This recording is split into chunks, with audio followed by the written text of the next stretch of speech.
అందరికీ నమస్కారం. మనం ఈ వీడియోలో చూస్తున్నట్టు పిల్లలున్న ప్రతి ఒక్కరి ఇళ్లలో గోడలపైన ఈ గీతలు, క్రేయాన్స్, స్కెచ్ పెన్, పెన్సిల్ దేంతో అయినా వాళ్ళు గీతలు గీయడం అనేది మనం చూస్తుంటాము. అది వాళ్ళ ప్రపంచం. పెద్దవాళ్ళ ప్రపంచం వేరే ఉంటుంది. మన ప్రపంచంలో ఏముంటుంది? పెద్దవాళ్ళ ప్రపంచం పేరెంట్స్ ప్రపంచంలో పిచ్చి గీతలు గీస్తున్నారు. హోంవర్క్ చేయడం లేదు వీళ్ళు. రెంట్ హౌస్ ఉన్న వాళ్ళైతే ఓనర్స్ తిడతారు, గోడలు ఖరాబ్ చేస్తున్నారు. సొంత ఇల్లు ఉన్న వాళ్ళు ఎంతో ఖర్చు పెట్టి ఇల్లు కట్టుకున్నాము, గోడలు ఖరాబ్ చేస్తున్నారు పిల్లలు.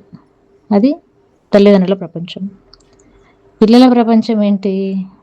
వాళ్ళకి వాళ్ళ మనస్సులో ఉన్న భావాలను వ్యక్తపరచుకోవడానికి దొరికినటువంటి ఒక అద్భుతమైన ప్లేస్. వాళ్ళు గీస్తూ ఉంటారు. అది మన గీతలు మాత్రమే. వాళ్ళ మనసులో, వాళ్ళ ప్రపంచంలో అదేదైనా కావచ్చు.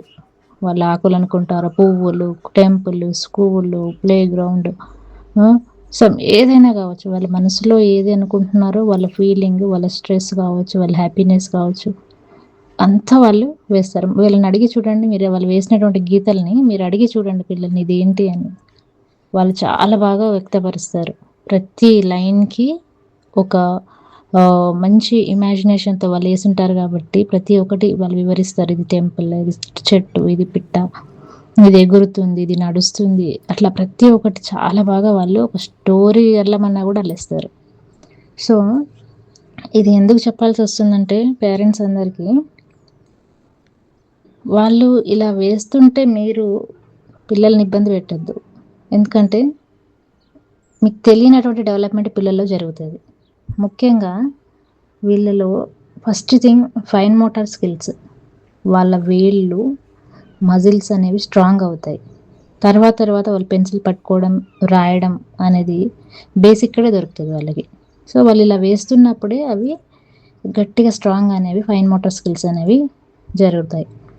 తర్వాత క్రియేటివిటీ, ఇమాజినేషన్, అంటే వాళ్ళ మనసులో ఉన్న విషయాన్ని బయటకి తీసుకొని అక్కడ వేస్తుంటారనమాట. ఇది నేను, ఇది అమ్మ, ఇది చెట్టు, ఇది ఎగురుతుంది, ఇది ఆకాశం, ఇది వాన, ఇది అట్లా వాళ్ళ మనసులో ఉన్న విషయాలు, వాళ్ళ క్రియేటివ్ థింకింగ్ అంతా కూడా వాళ్ళు అక్కడ వ్యక్తపరుస్తూ ఉంటారు. హ్యాండ్ ఐ కోఆర్డినేషన్, ఇది ఇంకా చాలా అద్భుతమైన డెవలప్మెంట్. వాళ్ళ కళ్ళతో చూసింది చేతితో వేయడము, దృష్టి, చెయ్యి ఒకే దగ్గరగా వెళ్ళడము, అలా వాళ్ళ డెవలప్మెంట్ అనేది, కోఆర్డినేషన్ అనేది జరుగుతుంది. స్కూల్లో వాళ్ళు రైటింగ్ చేయడం, ఈ స్పోర్ట్స్కి కూడా చాలా చాలా హెల్ప్ అవుతుంది. తర్వాత కాన్ఫిడెన్స్, నేను చేశాను, నేను చేయగలిగాను అనేది సెల్ఫ్ ఎక్స్ప్రెషన్. ఇక్కడ సెల్ఫ్ ఎక్స్ప్రెషన్ చేసినప్పుడే కాన్ఫిడెంట్ అనేది పెరుగుతుంది. కాబట్టి వాళ్ళు సెల్ఫ్గా వాళ్ళ మనసులో ఉన్న విషయాలన్నీ ఇక్కడ ఎక్స్ప్రెస్ చేయగలుగుతున్నారు. కాగ్నిటివ్ డెవలప్మెంట్ ముఖ్యమైనది.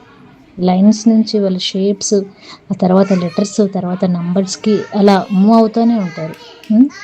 ఏ కలర్ వేయాలి, ఎలా ఫిల్ చేయాలి, లైన్ ఎలా వేయాలి, వంకర వేయడం, స్లాంటింగ్ వేయడం, జిగ్జాగ్ వేయడం, వాళ్ళు ఎన్నో రకాలుగా వేస్తుంటారు. రౌండ్ రౌండ్ రౌండ్ రౌండ్ తిప్పేస్తూ ఉంటారు. అది ఏంటో పిచ్చి గీతని మనకు అనిపిస్తుంది, కానీ వాళ్ళ బ్రెయిన్లో డెవలప్మెంట్ అనేది జరుగుతూనే ఉంటుంది.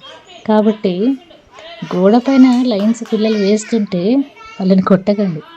అది వాళ్ళ బ్రెయిన్ ప్లస్ బాడీ, తర్వాత క్రియేటివిటీ గ్రోత్లో ఇది ఒక first step, first main important step అని పేరెంట్స్ అందరూ గుర్తించాలి.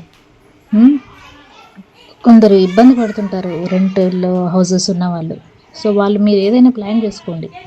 అంటే ఒక డ్రాయింగ్ వాల్ సపరేట్గా పెట్టి అక్కడనే గీయమనడం, ఓనర్స్ మీరు వెళ్ళిపోయేటప్పుడు ఒకటి పెయింటింగ్ వేయించిపోతా అని వాళ్ళని చెప్పుకోవడం, ఏదో ఒకటి చేయండి. కానీ పిల్లల్ని మాత్రం వద్దని చెప్పొద్దు. ఒక పేపర్ అంటించి దాని మీద గీయమనడము, అట్లా ఏదో రకంగా మీరు పిల్లల్ని వద్దనకుండా వాళ్ళకి సరైన స్పేస్ అనేది ఇవ్వాలి. మీ పిల్లలు ఏ ఏజ్లో ఉన్నారో మీరు కామెంట్ చేస్తే నేను దానికి అనుగుణంగా డ్రాయింగ్ యాక్టివిటీస్ ఎలా ఇవ్వాలనేది కూడా చెప్తాను. పిల్లల్ని మాత్రం లైన్స్ వేయించడం అనేది చెయ్యండి, వాళ్ళు వేయనివ్వండి. వాళ్ళని మాత్రం వద్దని ఎట్టి పరిస్థితుల్లో చెప్పకండి. మీ కళ్ళకు కనబడినటువంటి వాళ్ళ ఫ్యూచర్ డెవలప్మెంట్ అనేది అక్కడ జరుగుతుందనే విషయాన్ని మనం గుర్తించాలి.